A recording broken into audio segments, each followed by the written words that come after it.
Terus ada lagi tentang kreativitas. Ini hubungannya dengan kemandirianmu. Katanya Newton, jika saya menunggu orang lain untuk membuat alat-alat yang saya butuhkan, saya tidak akan pernah membuat apapun. Ini urusan mental. Kalau kalian berkecimpung di dunia ilmu, mentalmu jangan mental juragan yang apa-apa minta dilayani. Jadi ya penuhi kebutuhanmu sendiri. Kamu butuh apa? Kalau memang pengen bikin, bikin. Yang kamu butuhkan apa? Kalau hanya nunggu temuannya orang lain, karyanya orang lain untuk kamu lanjutkan, ya kamu tidak akan bikin apa-apa. Kamu hanya mengikuti orang lain. Bikin sendiri. Pak, saya nunggu kapan ada kajian tentang alam. Mau gak usah nunggu, mau kamu belajar sekarang. Bukunya banyak, teorinya yang dijelaskan orang lain juga banyak. Jangan nunggu. Banyak yang minta ke saya tema, nunggu. Loh, kalau kamu nunggu, aku bisa tahunan ketemu tema yang kamu minta. Kalau memang butuh, mbok sekarang kamu belajar. Buka bukunya, gali, jelajahi.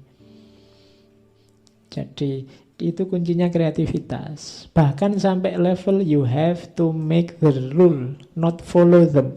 Kamu harus jadi mainstream. Jangan jadi follower. Kamu harus jadi trendsetter.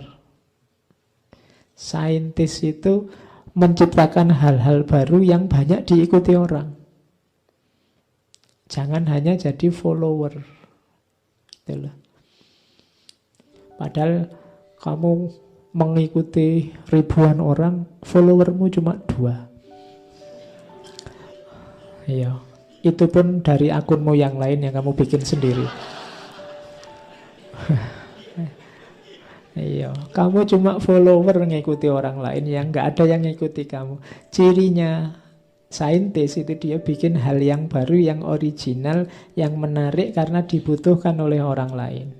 Kalau kamu memproduksi ini, otomatis nanti followermu banyak karena dia dibutuhkan oleh orang lain. Maka you have to make the rules, not follow them.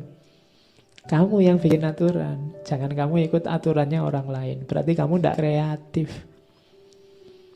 Oke, jadi itu rumusnya seorang saintis.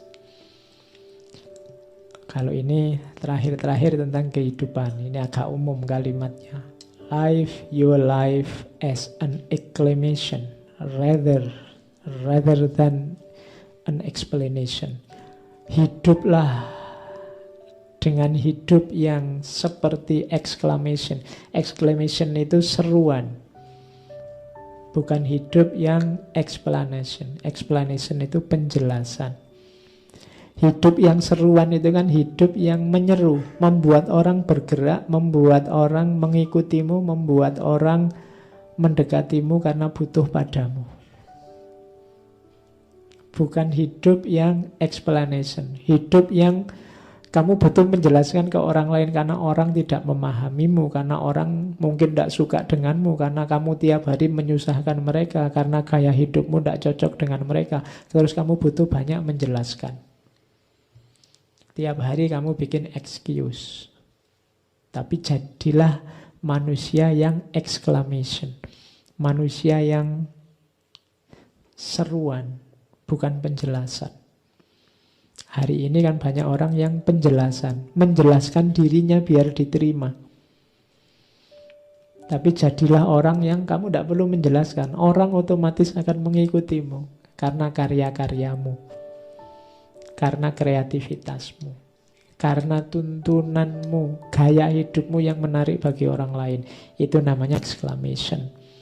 Bukan hidup yang explanation, yang butuh panjang lebar kamu jelaskan ke orang lain. Yang kedua, I can calculate the motion of the heavenly bodies but not the madness of people. Aku bisa mengukur pergerakan benda langit, tapi aku tidak bisa mengukur kebodohan, kegilaan manusia, masyarakat itu kadang-kadang melakukan hal-hal yang tidak masuk akal dan itu tidak terukur. Itu keluhannya Newton pada perilaku masyarakat. Yang ketiga, tact is the art of making a point without making an enemy. Tact itu kalau di Indonesia kan jadi taktik.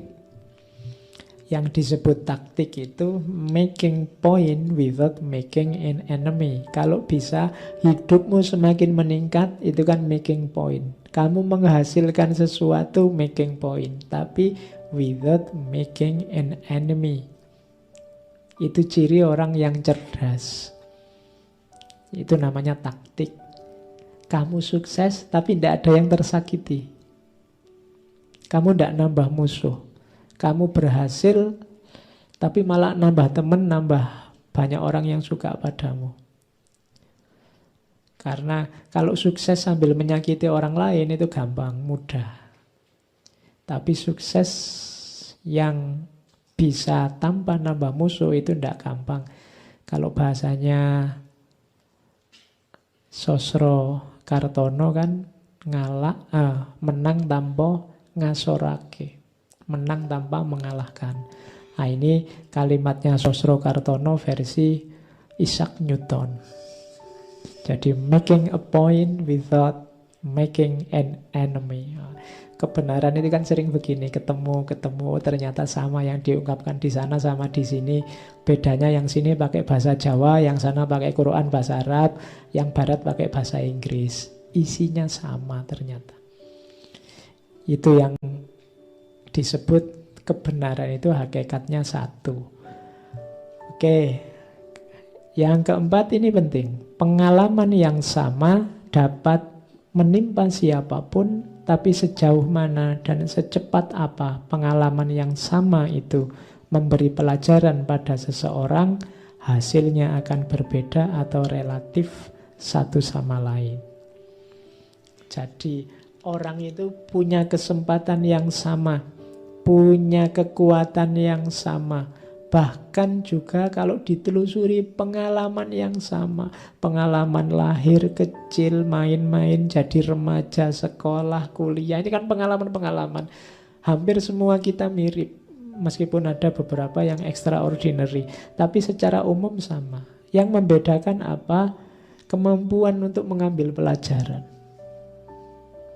Kemampuan untuk mengambil hikmah. Kemampuan untuk menjadikan pengalaman apapun jadi tumpuan untuk hidup yang akan datang lebih baik. Ini yang setiap orang beda-beda. Sehingga dari pengalaman yang sama itu bisa melahirkan orang yang luar biasa, bagi satu orang, tapi bagi orang lain hanya lahir orang yang biasa-biasa saja.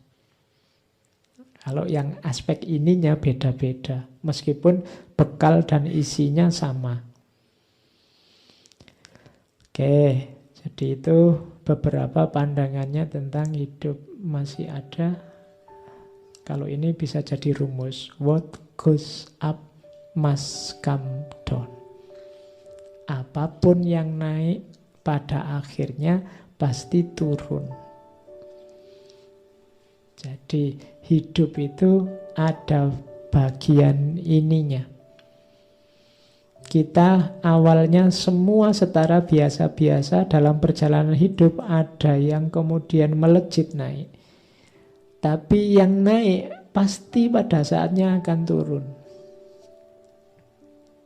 Yang pergi pada saatnya akan pulang. What goes up must come down. Ilmu ini sebenarnya kalau dijelaskan panjang, kalau di Jawa jadi sangkan paraning dumadi.